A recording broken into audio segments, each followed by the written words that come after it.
নমস্কার, আমি প্রীতি আবারও চলে আসলাম নতুন একটা ভিডিও নিয়ে। আজকের ভিডিওতে পশ্চিমবঙ্গ সরকারের কৃষক বন্ধু প্রকল্পের একটি গুরুত্বপূর্ণ আপডেট আপনাদের দেব। তাই ভিডিওটা শেষ পর্যন্ত দেখুন। কাদের কৃষক বন্ধুর টাকা ঢুকবে এবং কাদের কৃষক বন্ধুর টাকা ঢুকবে না সেটাই আজকে আমি বিস্তারিত আলোচনা করব।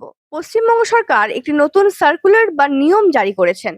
সেই নিয়মে বলা হচ্ছে সমস্ত কৃষক বন্ধু প্রকল্পে সুবিধাভোগীদের ফিল্ড ভেরিফিকেশন বা মাঠ পর্যায়ে যাচাই করা হবে। ৩ জুলাই ২০২৬-এ কৃষি দপ্তর একটি নতুন সার্কুলার প্রকাশ করেছেন।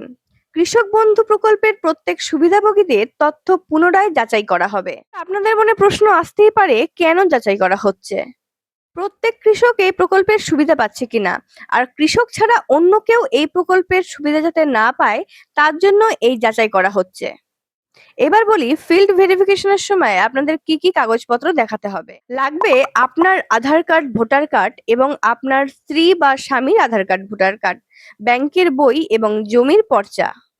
কর্মকর্তারা অর্থাৎ যারা ফিল্ড ভেরিফিকেশনে আসবে তারা জানতে চাইবে আপনার আধার কার্ডের সাথে ফোন নাম্বার লিংক আছে কিনা, আপনি কি কাজ করেন, আর আপনি কোনো সরকারি চাকরির সাথে যুক্ত আছেন কিনা। কারা কৃষক বন্ধুর টাকা পাবেন না সেটাও আমি এই ভিডিওতে আপনাদের জানিয়ে দিই। যারা সরকারি চাকরিজীবী তারা এই সুবিধা পাবেন না, এবং আপনি যদি ইনকাম ট্যাক্স দেন তাহলেও এই সুবিধা পাবেন না।